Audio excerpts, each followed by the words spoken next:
Perkenalkan, nama saya Febrianti Mangwali. Saya dari kelas 12 IPA.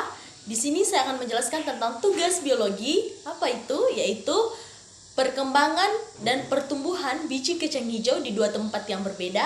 Yang pertama itu tempat terang dan kedua yaitu tempat gelap. Selamat menyaksikan. Puji dan syukur saya panjatkan kehadirat Tuhan Yang Maha Esa yang telah memberikan keluasan waktu dan kesehatan kepada penulis untuk dapat menyelesaikan tugas mata pelajaran biologi dan menyelesaikan penyusunan laporan ini dalam bentuk maupun isinya yang sangat sederhana. Laporan praktikum ini saya buat sebagai tugas serta kesimpulan akhir dari pelaksanaan praktikum pengamatan tentang pertumbuhan dan perkembangan tanaman mengenai pengaruh cahaya terhadap pertumbuhan dan perkembangan biji kacang hijau. Tidak lupa, saya ucapkan terima kasih yang sebesar-besarnya kepada guru pembimbing saya yaitu yang terhormat Ibu Tamara SPD. Atas arahan serta bimbingan dari beliaulah saya dapat menyelesaikan tugas laporan ini pada waktu yang telah ditentukan. Harapan saya para siswa dapat memahami tentang pertumbuhan dan perkembangan tanaman yang pada gilirannya dapat diimplementasikan dalam kegiatan pembelajaran. Selain itu, manfaat yang dapat dirasakan adalah meningkatnya kompetensi pembelajaran para siswa yang sebagian besar merupakan siswa yang ingin melanjutkan ke perguruan tinggi. Semoga laporan ini dapat menjadikan frame of think atau kerangka pikir dalam mengambil suatu putusan pembelajaran, pisau pemilah dalam pemecah masalah, dan bahkan sebagai bagian hidup yang integratif, kritik, dan saran perbaikan sangat kami harapkan.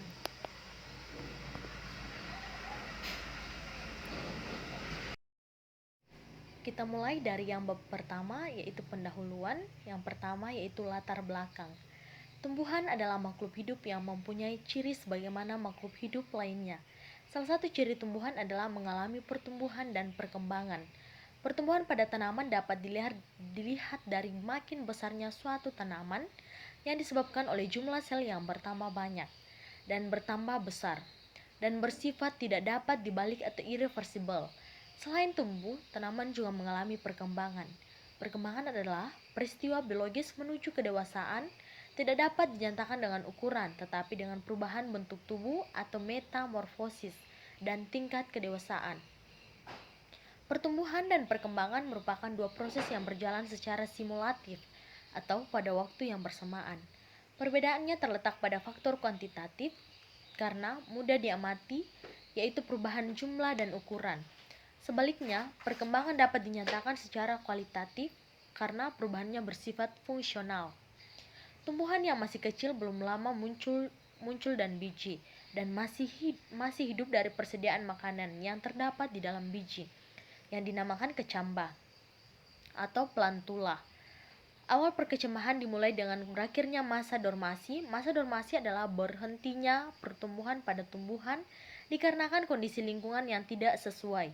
Berakhirnya masa dormasi ditandai dengan masuknya air ke dalam biji suatu tanaman yang disebut dengan proses imbibisi. Imbibisi ini terjadi karena penyerapan air akibat potensial air yang rendah pada biji yang kering. Air yang berimbibisi menyebabkan biji mengembang dan memecahkan kulit pembungkusnya, dan juga memicu perubahan metabolik pada embrio yang menyebabkan biji tersebut melanjutkan pertumbuhan. Enzim-enzim akan mulai menerima bahan-bahan yang disimpan pada endosperma atau kotiledon dan nutrien-nutriennya dipindahkan ke bagian embrio yang sedang tumbuh. Biji dapat berkecambah karena di dalamnya terdapat embrio atau lembaga tumbuhan. Embrio atau lembaga tumbuhan mempunyai 3 bagian, yaitu yang pertama akar, lembaga calon akar atau radikula, dan lembaga kotiledon dan bayang lembaga atau kolikulus. Terdapat beberapa faktor yang mempengaruhi pertumbuhan tanaman, salah satunya yaitu faktor cahaya. Cahaya kelihatannya merupakan petunjuk utama yang memberitahu benih bahwa ia telah menembus tanah. Kita dapat meniup biji kacang hijau sehingga biji mengecambahkan biji dalam kegelapan. Dari keadaan tersebut, kami termotivasi untuk melakukan pengamatan terhadap pertumbuhan biji kacang hijau di dua tempat berbeda, yaitu di tempat gelap dan terang. Pemilihan tempat ini sudah melalui pertimbangan pada beberapa faktor. Untuk itu, kami membuktikannya dengan melakukan pengamatan seperti yang tercantum pada laporan ini. 2. Rumusan masalah. Berdasarkan uraian tersebut, rumusan masalah dalam laporan ini adalah: yang pertama, bagaimana pengaruh cahaya terhadap pertumbuhan biji kacang hijau. Yang kedua, bagaimana perbedaan antara biji kacang hijau yang tumbuh di tempat terang dengan yang tumbuh di tempat yang gelap. Yang ketiga, dari kedua tanaman tersebut, manakah yang lebih cepat tumbuh? Dan yang terakhir yaitu, adakah faktor yang mempengaruhi antara satu dengan yang lainnya? 3. Tujuan praktikum. Sesuai dengan rumusan masalah, tujuan dilakukannya praktikum ini adalah sebagai berikut. Yang pertama, mengetahui bagaimana proses perkecambahan pada biji kacang hijau. Yang kedua, mengetahui faktor yang mempengaruhi pertumbuhan antara tanaman satu dengan yang lain. Yang ketiga, bagaimana perbedaan pertumbuhan kacang hijau di tempat terang dan di tempat gelap. Dan yang keempat, dapat membedakan faktor apa sajakah yang mempengaruhi pertumbuhan kacang hijau antara milik teman dan milik sendiri. Landasan teori. Ada dua teori yang menjadi landasan dalam praktikum, yakni yang pertama, pengertian pertumbuhan dan perkembangan. Pertumbuhan dapat diartikan sebagai suatu proses pertambahan ukuran atau volume serta jumlah sel secara irreversible atau tidak dapat kembali ke bentuk semula. Sedangkan perkembangan adalah peristiwa perubahan biologis menuju kedewasaan, tidak dapat dinyatakan dengan ukuran tetapi dengan perubahan bentuk tubuh atau metamorfosis dan tingkat kedewasaan. Pada proses pertumbuhan selalu terjadi peningkatan volume dan bobot tubuh, peningkatan jumlah sel dan protoplasma. Berbeda dengan pertumbuhan, perkembangan bukan merupakan besaran sehingga tidak dapat diukur. Perkembangan pada tumbuhan diawali sejak terjadi fertilisasi. Calon tumbuhan akan berubah bentuk dari sebuah telur yang dibuahi menjadi zigot embrio dan akhirnya menjadi sebatang pohon. Proses pertumbuhan dan perkembangan pada tumbuhan diawali dengan aktivitas sintetis, bahan mentah atau bahan baku berupa molekul sederhana dan molekul kompleks. Tahapan yang dilalui selama melangsungkan proses tersebut adalah sebagai berikut. Bagian A, tahap pembelahan sel, yaitu sel induk membelah menjadi beberapa sel anak. Bagian B, tahap pembentangan, yaitu pembesaran sel anak dan pada sel tumbuhan. Peningkatan tersebut biasanya disebabkan oleh penyerapan air ke dalam vakuola. Bagian C, tahap pematangan, yaitu perkembangan sel anak yang telah mencapai ukuran tertentu menjadi bentuk khusus atau terspesialisasi melalui proses diferensiasi, pada akhirnya terbentuk jaringan, organ, dan individu. Dan yang kedua, yaitu faktor-faktor yang mempengaruhi pertumbuhan dan perkembangan. Faktor-faktor yang mempengaruhi pertumbuhan dan perkembangan tanaman, yaitu bagian A, faktor internal. Faktor internal yang termasuk dalamnya yaitu gen. Setiap jenis tumbuhan membawa gen untuk sifat-sifat tertentu, seperti berbatang tinggi atau berbatang rendah. Tumbuhan yang mengandung gen baik dan didukung oleh lingkungan yang sesuai akan memperlihatkan pertumbuhan yang baik. Dan yang kedua yang termasuk dalamnya yaitu hormon. Hormon pada tumbuhan juga memegang peranan penting dalam proses perkembangan dan pertumbuhan. Auxin untuk membantu perpanjangan sel, gibberellin untuk pemanjangan dan pembelahan sel, sitokinin untuk menggiatkan pembelahan sel, etilen untuk mempercepat buah menjadi matang, asam traumalin merangsang pembelahan sel di bagian tumbuhan yang luka, kalin merangsang pembentukan organ tumbuhan, yang termasuk yaitu risokalin untuk pembentukan akar, olokalin untuk pembentukan batang, filokalin untuk pembentukan daun, dan antokalin untuk pembentukan bunga. Bagian B yang kedua yaitu faktor eksternal. Yang termasuk di dalamnya yang pertama yaitu air. Fungsi air antara lain yaitu untuk fotosintesis, mengaktifkan reaksi-reaksi enzim, membantu proses perkecambahan biji, menjaga atau mempertahankan kelembapan untuk transpirasi, meningkatkan tekanan turgor sehingga merangsang pembelahan sel, menghilangkan asam asbisat. Yang termasuk juga dalamnya yang kedua yaitu suhu atau temperatur lingkungan. Tinggi rendah suhu menjadi salah satu faktor yang menentukan tumbuh kembang, reproduksi dan kelangsungan hidup dari tanaman. Suhu yang baik bagi tumbuhan adalah antara 22 derajat Celcius sampai dengan 37 derajat Celcius. Temperatur yang lebih atau kurang dari batas normal tersebut dapat mengakibatkan pertumbuhan yang lambat atau berhenti. Yang termasuk juga yang ketiga yaitu kelembapan udara. Kadar air dalam udara dapat mempengaruhi pertumbuhan serta perkembangan tumbuhan. Tempat yang lembab menguntungkan bagi tumbuhan di mana tumbuhan dapat mendapatkan air lebih mudah serta berkurangnya penguapan yang akan berdampak pada pembentukan sel yang lebih cepat. Yang keempat yaitu cahaya matahari. Sinar matahari sangat dibutuhkan oleh tanaman untuk dapat melakukan fotosintesis, khususnya tumbuhan hijau. Jika suatu tanaman kekurangan cahaya matahari, maka tanaman itu bisa tampak pucat dan warna tanaman itu kekuning-kuningan atau etulasi pada kecambah. Justru sinar matahari dapat menghambat proses pertumbuhan. Yang kelima yaitu nutrien. Tumbuhan memerlukan nutrien untuk langsungan hidupnya. Nutrien yang dibutuhkan dalam jumlah banyak disebut oksigen, hidrogen, sulfur, kalium, kalsium, fosfor, dan magnesium.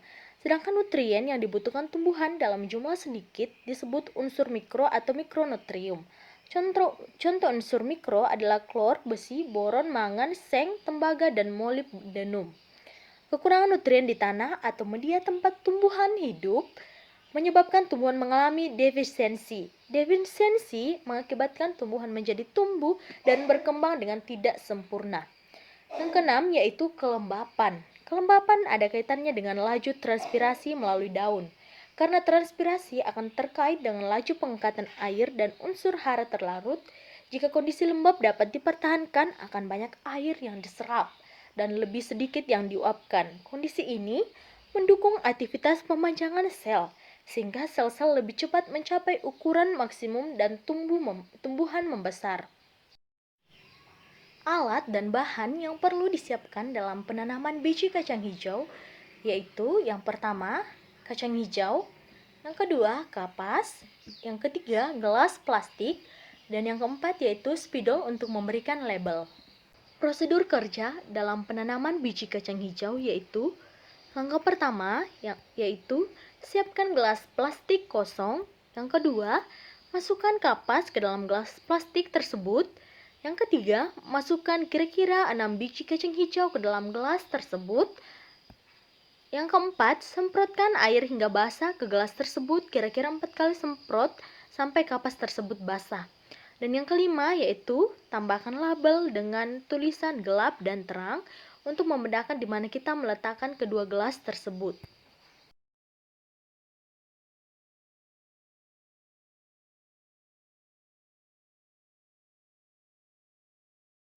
Hasil penelitian ukuran pertumbuhan biji kacang hijau di tempat terang dan di tempat gelap. Pada hari yang pertama, tinggi tanaman di tempat terang 0 cm dan tinggi tanaman di tempat gelap 0 cm.